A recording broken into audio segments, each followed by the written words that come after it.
Selamat datang anak-anak siswa baru tahun 2020-2021. Selamat bergabung di SMAK Mater Dei tercinta. Pada kesempatan ini, sebelum kita melakukan aktivitas belajar mengajar, tentunya kalian perlu mengenal lingkungan sekolah kita, baik lingkungan kelas, ruangan, guru. Terkhusus pada kesempatan ini kalian akan saya bawa untuk mengenal sistem pembelajaran yang akan kita tempuh selama 3 tahun di SMAK Mater Dei. Nah, kalau kita mau melangkah atau kita mau berjalan, tentunya kita memiliki suatu arah atau tujuan kemana kita hendak dibawa, kemana kita mau mencapai sesuatu.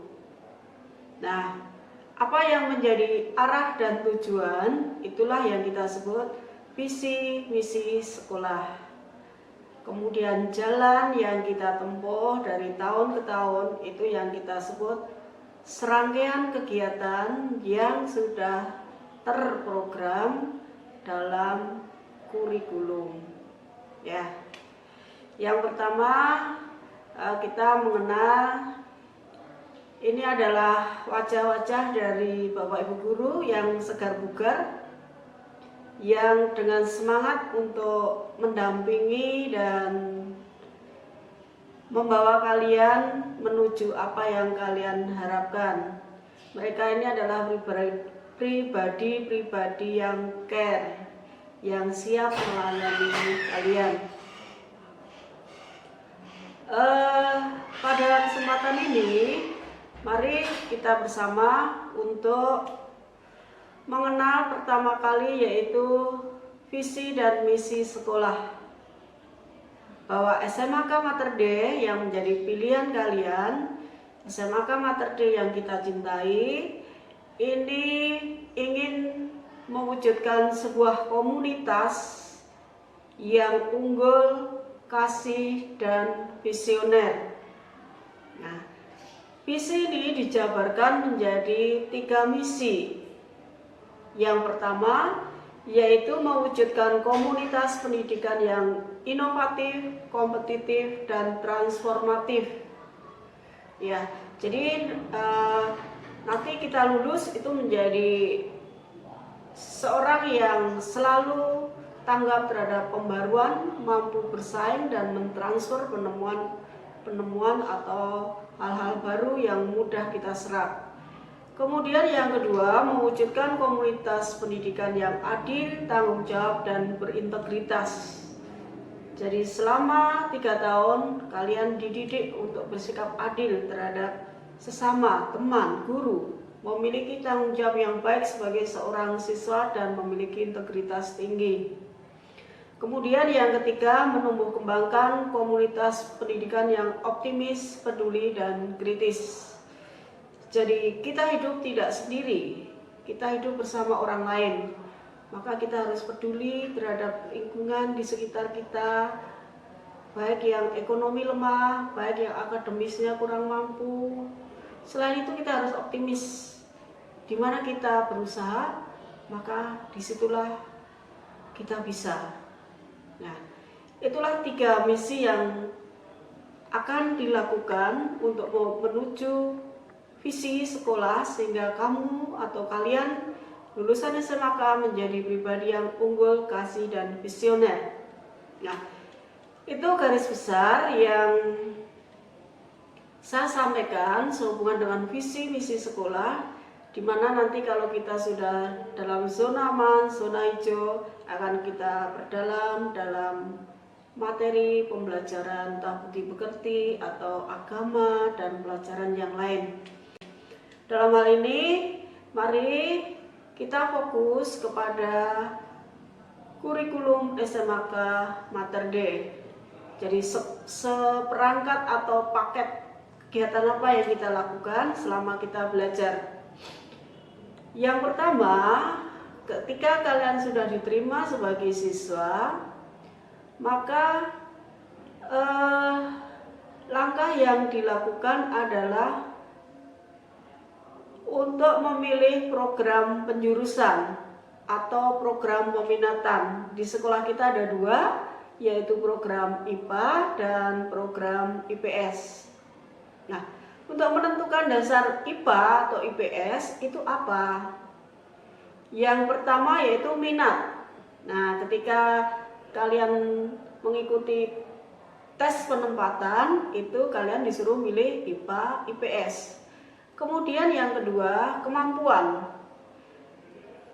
Kemampuan, kalian tertarik IPA, tetapi ternyata nilai matematika yang kamu ikuti tes kemarin jelek, maka akan diarahkan ke IPS. Tujuannya apa?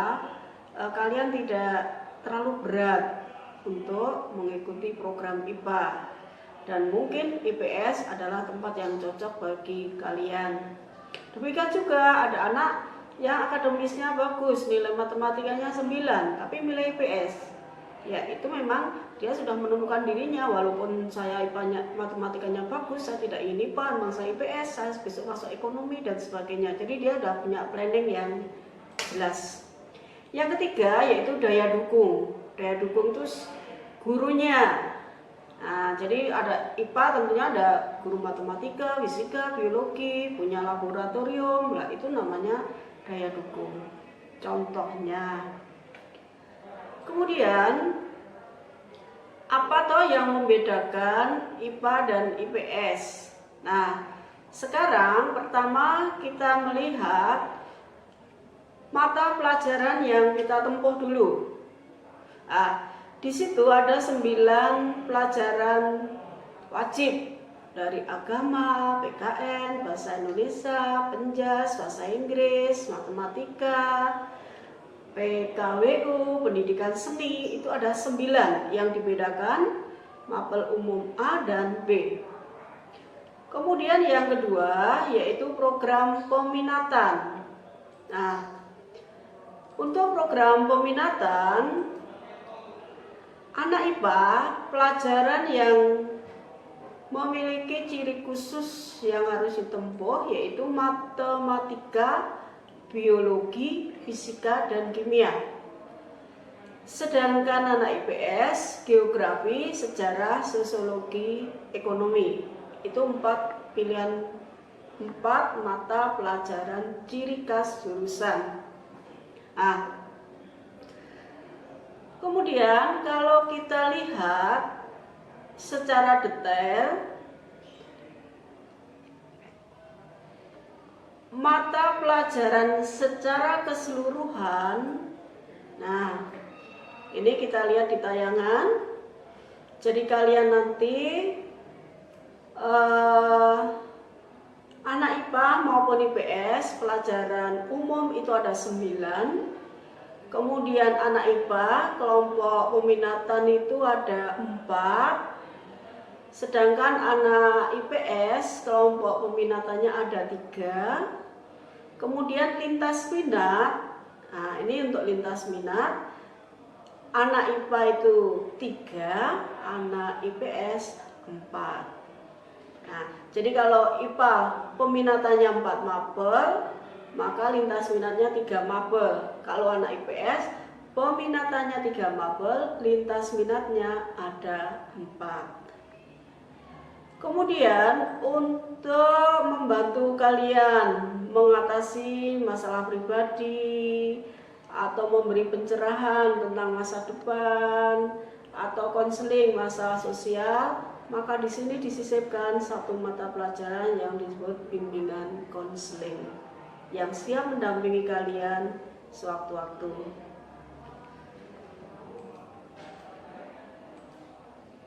Itu struktur kurikulum yang harus kalian tempuh selama di kelas 10. Nah, ketika SMP kita mengenal adanya kriteria ketuntasan minimal atau KKM. Apakah sama? Belum tentu. Untuk SMAK kelas 10, KKM yang ditetapkan yaitu 72. Jadi nilai minimal yang harus dicapai setiap siswa untuk setiap mata pelajaran 72. Kalau di bawah 72 berarti tidak tuntas. Bagaimana bagi siswa yang kurang dari 72?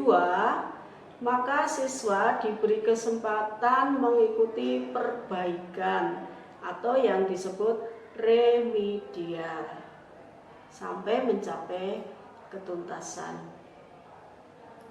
Tahap berikutnya yaitu bagaimana proses pembelajaran.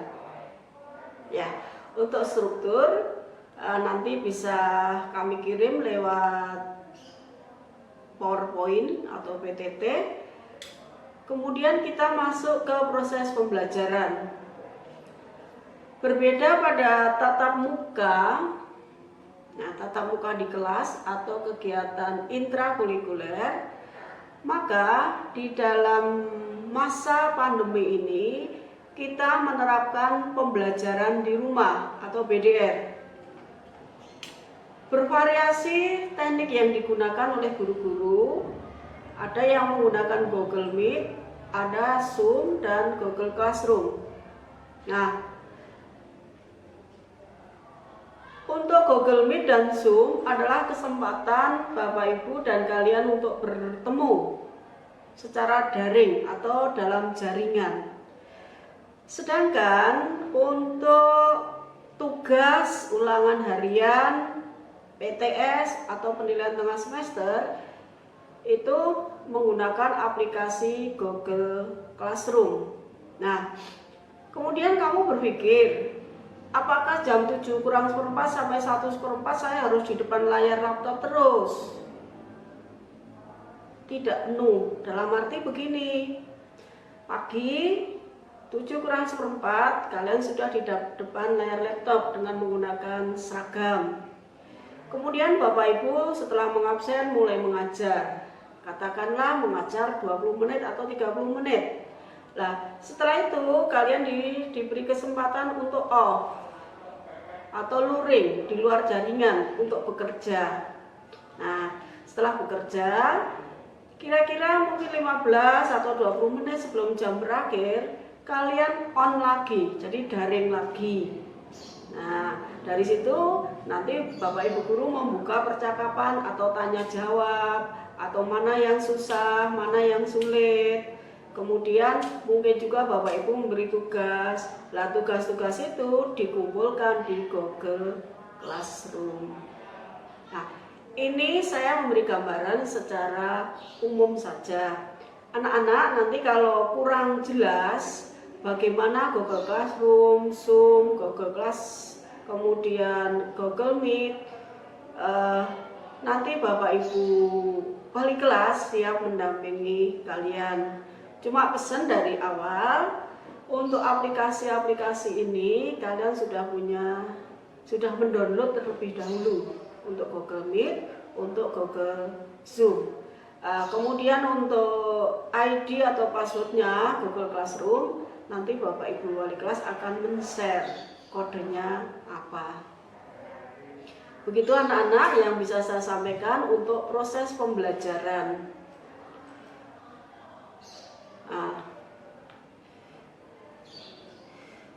Saya ulangi dari yang tadi, semua siswa harus mengikuti. Maka saya sebut di sini, semua siswa join ke semua guru mata pelajaran dengan cara mengikuti tatap muka secara virtual. Kemudian yang kedua, mengumpulkan tugas melalui aplikasi Google Classroom. Masuk ke bagian yang ketiga. Penilaian ada 3, ini sama dengan SMP. Penilaian sikap, pengetahuan, dan keterampilan.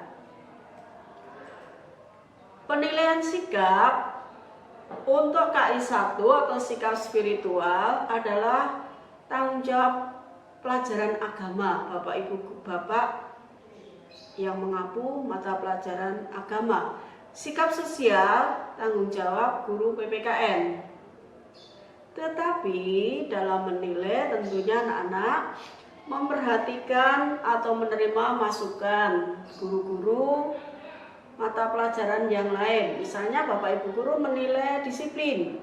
Nah, guru lain mungkin melaporkan si A ini selama 1 bulan belum pernah mengikuti pelajaran saya, tidak masuk dengan status alfa. Nah, ini masukan untuk guru PPKN sikap disiplin. Atau untuk sikap spiritual, si A ini rajin ke gereja, dia memimpin doa setiap pagi di kelas. Nah, sikapnya baik terhadap teman. Nah, ini untuk masukan bagi guru agama. Nah, jadi ini cara menilai untuk sikap sosial. Saya bicara secara umum dulu, penilaian selama kita di SMA, bagaimana menilai sikap. Nah, terus bagaimana menilai sikap ketika kita di rumah? Apa bisa dengan cara seperti itu? Nanti kita bahas untuk di bawahnya. Kita lihat dulu yang pengetahuan. Nah, tes tulis, tes lisan, penugasan dan portofolio. Nah, tes tulis ini melalui aplikasi Google Classroom. Tes lisan ini bisa kita komunikasi langsung atau presentasi ketika kita masuk daring atau dalam jaringan melalui aplikasi Zoom atau Google Classmeet. Kemudian teknik lain, portofolio, atau bisa juga proyek. Jadi misalnya Bapak Ibu guru menugaskan kalian membuat makalah. Nah, pendahuluan 1 nilai, isi 1 nilai, penutup 1 nilai. 3 nilai yang dikumpulkan menjadi 1 itu namanya portofolio. Atau menugaskan mengarang.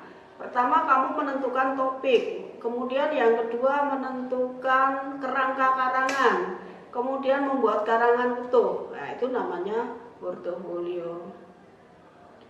Produk juga bisa, misalnya kalian untuk pelajaran PKWU ditugaskan untuk membuat bahan makanan ciri khas daerah. Nah, sampai pemasarannya.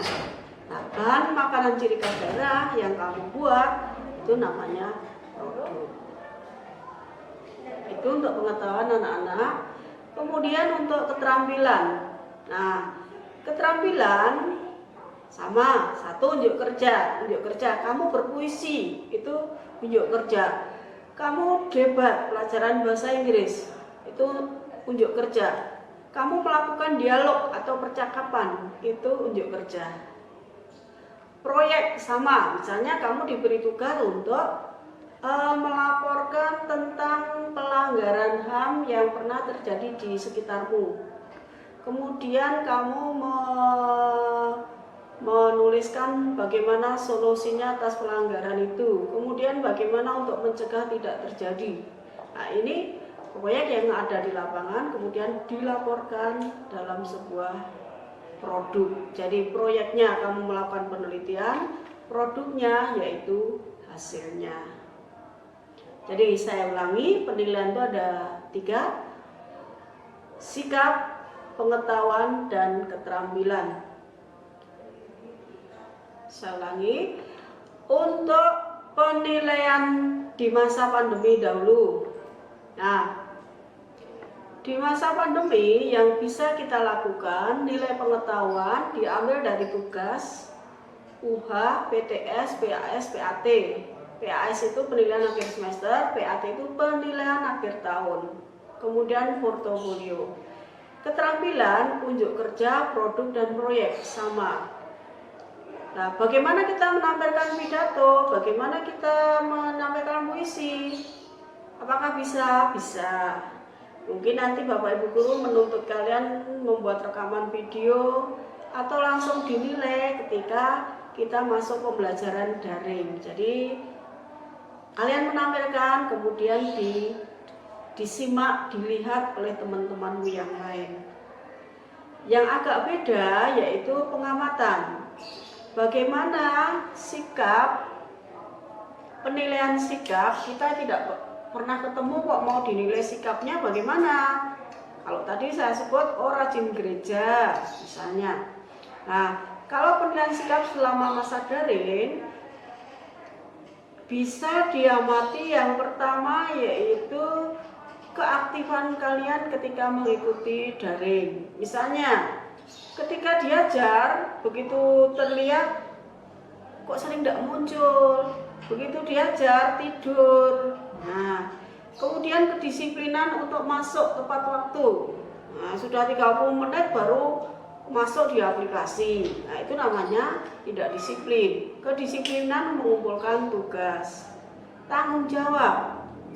Nah, tanggung jawab juga bisa dinilai ketika pembelajaran online atau daring. Nah, ketika kamu diberi tanggung jawab untuk bekerja kelompok, ya jangan dompleng nama ke temannya. Ketika kamu diberi kerja kelompok, ya jangan kamu aja yang kerja, aku titip nama, enggak bisa. Nah, tanggung jawab tuh bisa dilihat juga ketika kamu mengerjakan tugas tepat waktu. Jadi selain disiplin, kamu punya tanggung jawab sebagai seorang siswa. Untuk mengakhiri penilaian ini, anak-anak, akan saya terangkan materi yang terakhir, yaitu bagaimana mengolah raport. Raport yang muncul, nilai-nilaimu yang muncul di raport itu asalnya dari mana? Yang pertama, nilai pengetahuan itu diambil dari nilai KD, nilai PTS, nilai akhir semester. Di situ ada tulisan rata-rata KD. Jadi misalnya KD 1 ada tugas, ada UH, di rata-rata menjadi nilai KD. KD 2 ada ulangan lisan, ada tugas, di rata-rata menjadi nilai KD. KD 1 dan KD 2 di rata-rata menjadi RTKD. RTKD itu rata-rata KD. Kemudian yang kedua nilai PTS bobotnya 1. Kemudian penilaian akhir semester bobotnya 1. Jadi nilai raport itu dasarnya adalah 2 kali rata-rata nilai KD plus nilai PTS pertengahan semester dan nilai akhir semester dibagi 4, muncullah nilai raport. Jadi anak-anak coba perhatikan, nilai KD memiliki bobot tinggi, yaitu bobotnya 2 kali. Maka kalau diberi tugas itu silakan dikumpulkan sebaik-baiknya, dikerjakan sebaik-baiknya. Apakah boleh tanya teman? Boleh. Nah, yang tidak boleh apa? Copy paste. Nah, jadi kalau tidak ngerti boleh tanya, namanya tugas. Nah, ini dikerjakan sebaik-baiknya. Harapannya apa? Ketika ulangan harian kita jatuh, tugas-tugas inilah yang mengangkat dan membuat nilai kalian menjadi lebih baik lagi. Jadi nilai raport diambil dari 2 kali rata-rata nilai KD plus PTS plus PAS bagi 4. Kemudian nilai keterampilan. Nilai keterampilan diambil dari nilai tertinggi yang dilakukan pada tugas yang sama. Misalnya pelajaran IPA, KD 1 itu ada 2 kali praktikum. Maka yang diambil praktikum yang terbaik. Nah, kemudian KD 2 IPA tidak praktikum, tetapi tugas. Nah, 2 kali tugas, diambil 1 tugas terbaik. Jadi KD 1 diambil nilai praktikum, KD 2 diambil dari tugas, semuanya yang terbaik ditambah dibagi 2. Itu namanya menjadi nilai keterampilan. Jadi saya ulangi, nilai keterampilan dari setiap KD diambil yang terbaik. KD 1 diambil terbaik, KD 2 diambil terbaik, baru di rata-rata.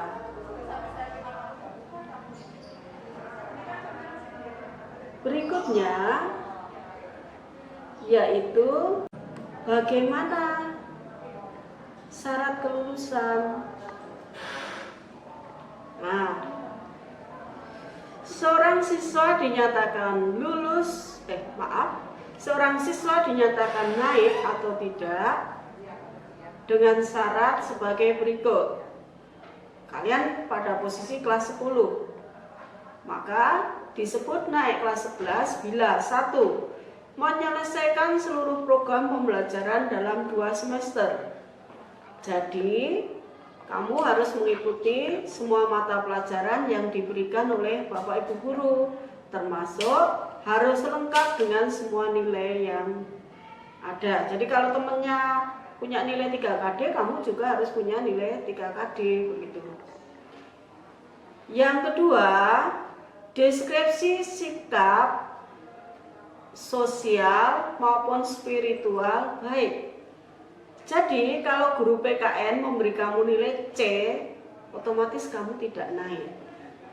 Atau guru agama memberi nilai kamu C, tidak naik. Jadi syarat untuk naik, kamu harus memiliki nilai sikap B atau baik. Jadi anak-anak kalau pembelajaran daring, walaupun Bapak Ibu guru tidak mengamati secara langsung seperti tatap muka, mari kita selama daring itu memiliki sikap disiplin, memiliki sikap tanggung jawab, kemudian peduli terhadap temannya, peduli terhadap gurunya, tidak malah ketika diterangkan gurunya, kamu rame-rame dengan teman, kamu bisik-bisik yang tertangkap lewat layarnya Bapak Ibu guru. Ini jangan. Itu ya, jadi harus memiliki sikap baik. Nilai kamu sebagus apapun, karena sikapmu jelek, maka kamu tidak bisa naik kelas. Berikut, deskripsi kegiatan ekstrakurikuler untuk pramuka harus baik. Mungkin kamu pikir, loh kalau saya jauh di Papua, masa saya mengikuti pramuka, bagaimana? Nah, maka teknik yang digunakan selama masa pandemi ini, ekstra yang bisa ditempuh dengan model daring akan dilakukan. Misalnya, ekstra pramuka bisa melalui video.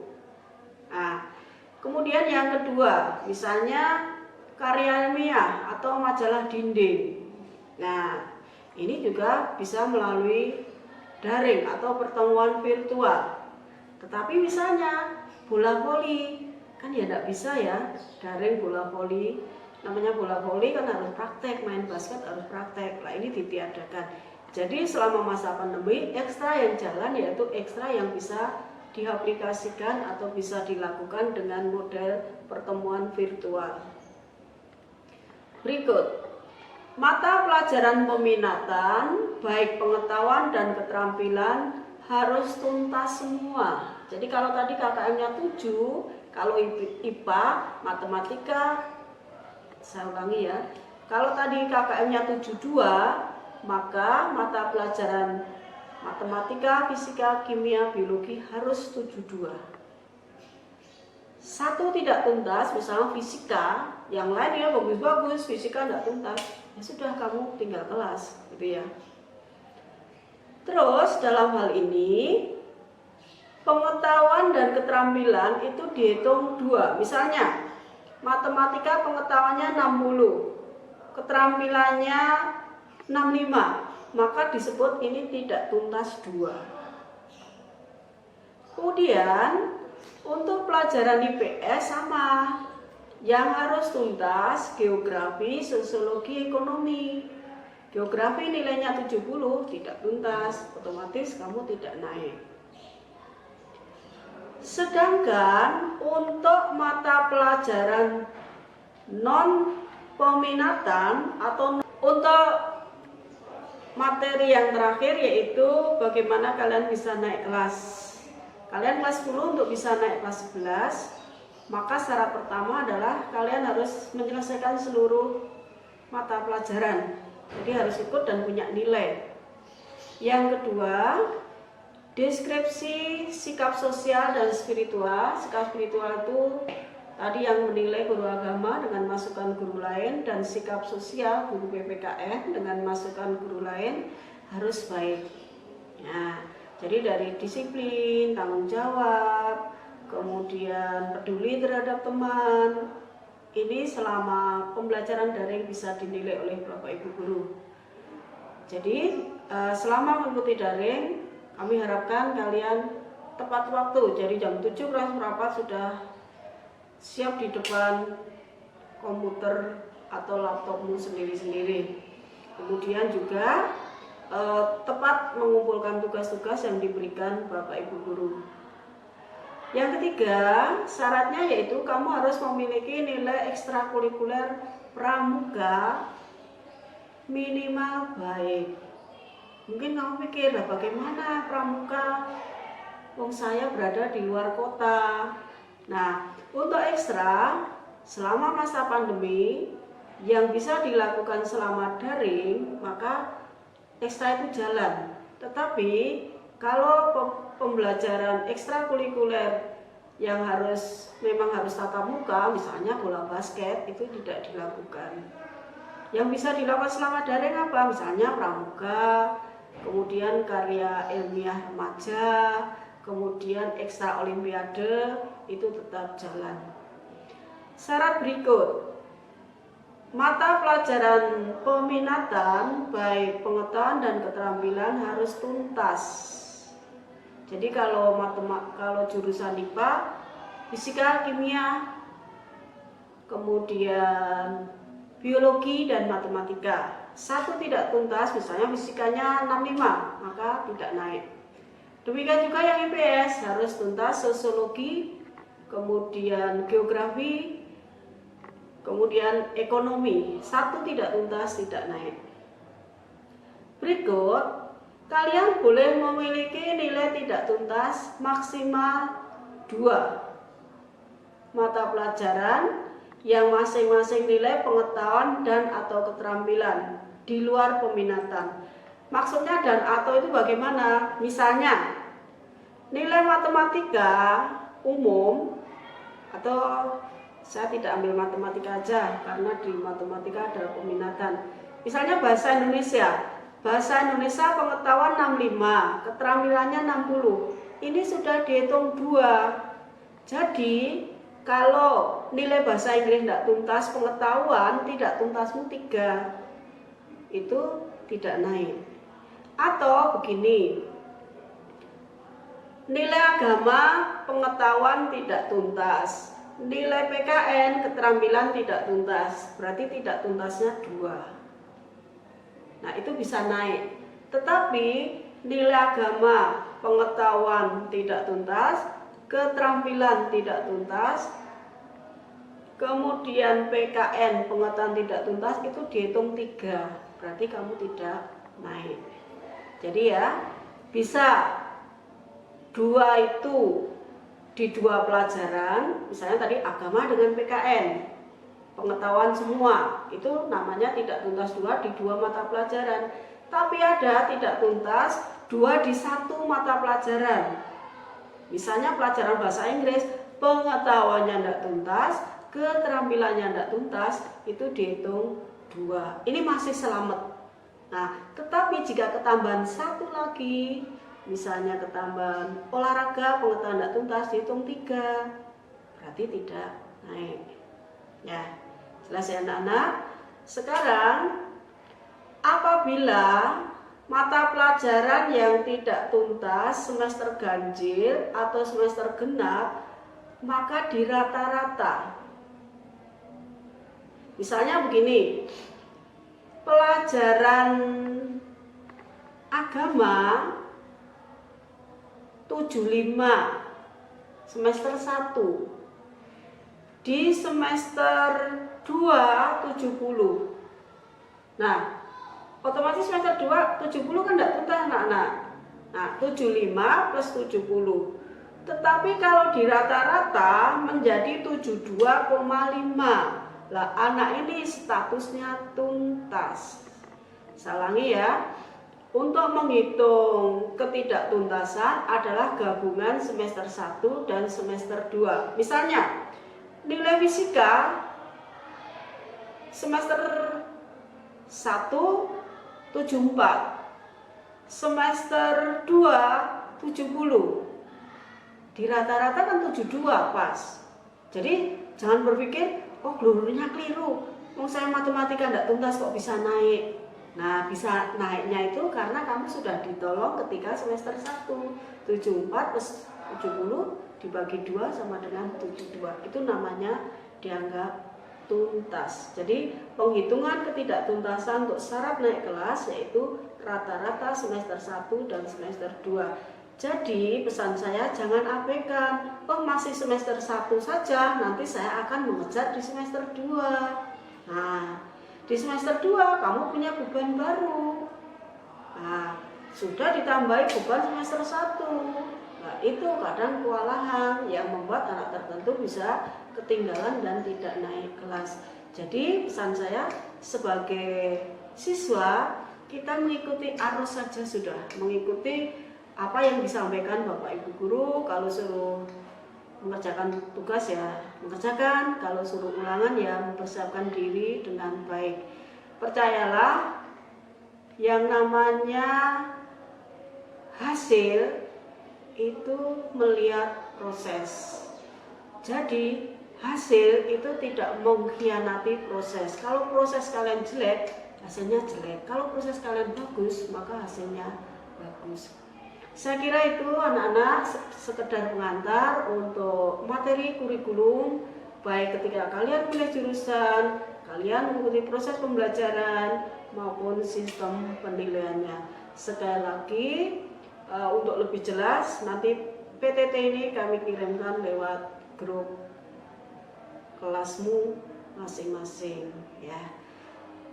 Akhir kata, sukses dan segera menyesuaikan sistem pembelajaran yang baru di SMAK dan segera menyesuaikan diri dengan teman. Walaupun secara virtual kita harus kenal teman satu dengan yang lain dan mudah untuk menyapa, bergabung dengan Bapak Ibu Guru. Jadi kalau ada kesulitan, kamu mudah sekali untuk segera dibantu. Akhirnya, selamat pagi dan sukses selalu. Terima kasih. Silakan diedit ya sendiri.